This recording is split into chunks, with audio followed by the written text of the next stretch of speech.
What's up YouTube, my name is Drew and this is my rather chaotic recap of Coachella 2025, including artists, experiences, and, overall vibe. Now I don't know who was in charge of managing the logistics of this festival this year. Apparently it was some new company that got hired on, but they definitely soiled the diaper on this one because traffic was abysmal. Everything was just extremely unorganized. We actually drove up on Thursday, or day zero as they call it, and waited in this ridiculous sequence of unemployment lines just to get into the car camping lot and get screened and all that, so Chella got off to a bit of a rocky start. But we were the lucky ones. Apparently some folks drove up earlier on Thursday and ended up waiting the entire freaking day. People's cars were literally running out of gas and they were stuck on the side of the road, so count your blessings out here. But there was silver lining to it for us. We somehow managed to get 3 car camping spots for the price of 2 because no one was next to us, so we had some serious prime real estate for our little luxury Chella campsite. And I know car camping's not for everyone. You definitely get pretty grimy and sweaty out there, and it was hotter than a car seat in August out in the desert, and people, they definitely dress accordingly. It's another day, another Chella, man. It's always just mind-numbing the fits out here. Like, it's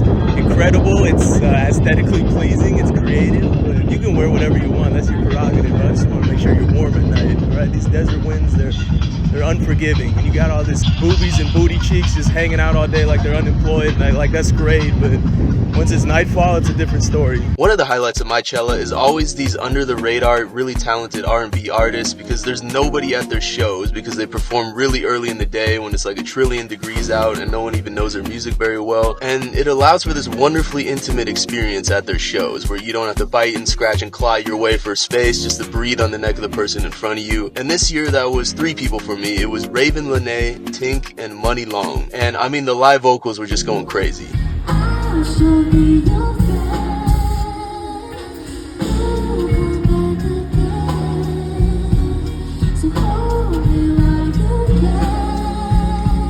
Somebody worth all your time. Somebody who can tell you the truth.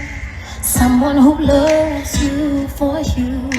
Nobody knows me like you do.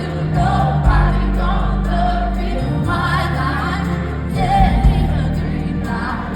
Every time I try, I look in my eyes, you know I'm lying. 3-6 Mafia was a fun show. It was every bit of ratchet and old school hip hop that you could possibly hope to expect. And we even got to see Wiz Khalifa, of all people, come out as a surprise guest and roll a blunt on stage, which was somehow iconic. I bet that wasn't on your bingo card. Easily one of my favorite performances of the weekend was Tyla. This woman is gorgeous and just oozes talent. She brought the live vocals, the choreography, the South African culture, and Becky G as a surprise guest. Just the whole package. I can't stand when people wave those giant fans up in the air, like, for what? I don't want no one can take me where I ain't been before.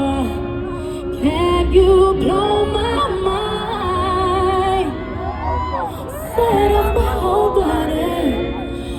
body, make me sweat,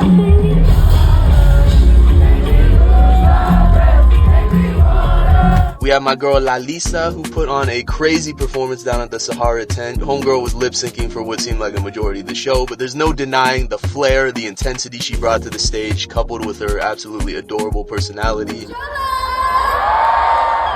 be surprised to see Mook on stage. Hi. Oh, you are so cute. I can see my star. Thank you everyone for being here with me tonight.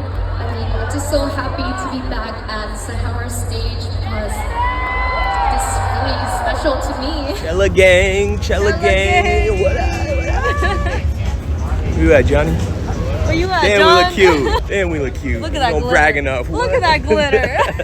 Look at that glitter. We gotta talk about my boy T-Pain as well. Some of y'all may remember back in the 2000s when this man had the R&B hip-hop game in an absolute chokehold. This man was just cranking out hits like Barry Bonds, and it seemed like he was singing the hooks on every banger that was out there. He brought all of those songs out for his show and even included some covers he's done of popular songs. Tennessee whiskey. Oh, baby, you're a sweet, sweet strawberry wine. and his DJ was doing these really cool mixes, and it was just gave you a little bit of everything, just the whole 9 yards. And he didn't need auto-tune, his voice was just sounding pristine.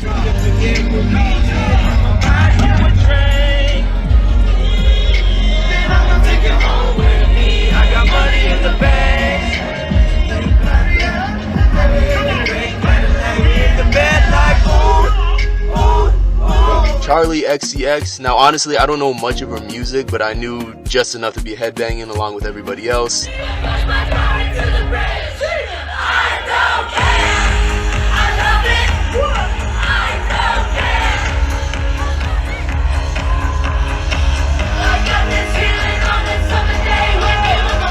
The energy was incredible, and she brought out Troye Sivan, Lorde, and Billie Eilish as surprise guests, which, as you can imagine, got the crowd rather hyped. Green Day was the day 2 headliner, and this show was a stroll down memory lane, total middle school nostalgia for the entire hour and a half or hour 45 minutes, whatever, that they performed. I don't know how these guys mustered the stamina for that. I walk alone. I walk alone. I walk alone.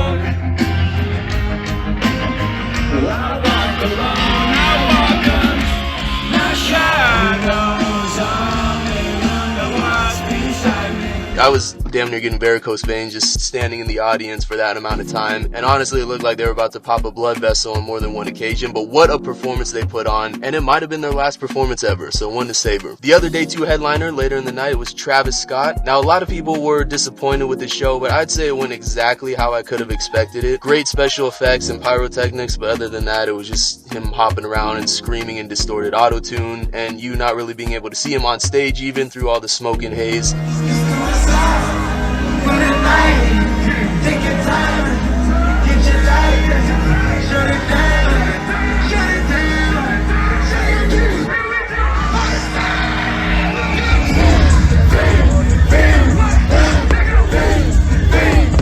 But at least his songs were enjoyable and they get your blood flowing. So basically his performance was like the Coachella equivalent of watching a Transformers movie. About to do the cold plunge right now, freeze our balls off. Cold plunge, we did a cold plunge for the first time. I figured it was hot as balls out there. They had it on site, why not? How we feeling about the cold plunge, y'all? Ready. Ready to not be sweaty, I think. This was not a fun experience. I honestly thought my limbs were gonna fall off. It felt like I was getting frostbite, but it was, you know, transcendent. That was transcendent, like they say, but I can't feel anything. I feel like my fingers are gonna fall off, my toes. We did it! What the dog? Chella day 3. Let's go, baby. With the boys on the base. We're hanging tight, staying strong, staying hydrated. We were not staying adequately hydrated. Let me make that abundantly clear. This man always has it going on. Fresh fits. What the duck. What the duck. Iconic. Who was on day 3? Oh yeah, BigXthaPlug. This set was as fun as it was inspiring. I mean, if this dude can rap an entire show without even being out of breath, then, you know, what's your excuse for not achieving your fitness goals? But big shout out to Big X. I'm glad I caught his set, even though I had to miss Jenny for it, unfortunately. But sacrifices were made.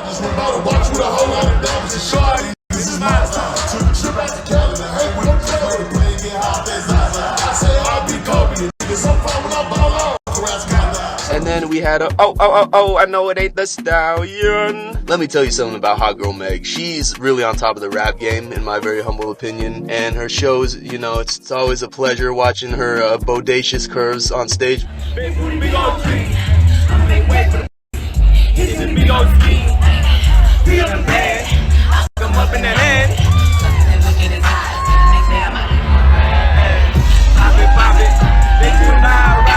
But beyond that, this woman was made for the big stage. And there's also something that has to be said about an artist who brings out surprise guests that he or she doesn't even have songs or features with. They're just people that they revere or look up to. I mean, to me, that's such a class act. Bringing out Queen Latifah, the legend, Victoria Monet, and Ciara.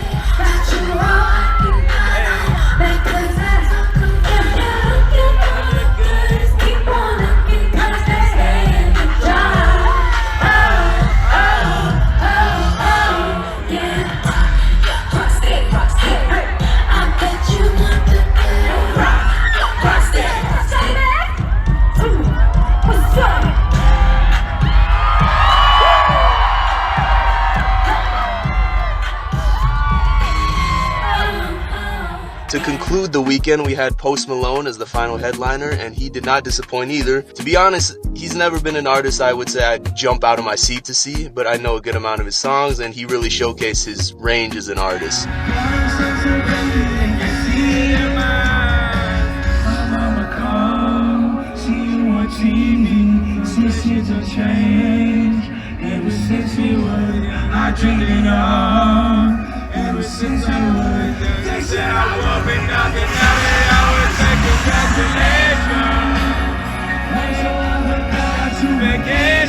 And that concludes my Coachella 2025 recap. Thank you so much for tuning in for the duration of this entire video. And feel free to smash that little subscribe button down below, or don't. You know, it's your life, it's your prerogative. Do what you want. Until next year, Chella, or, well, we'll see how my finances are doing, but sometime in the future.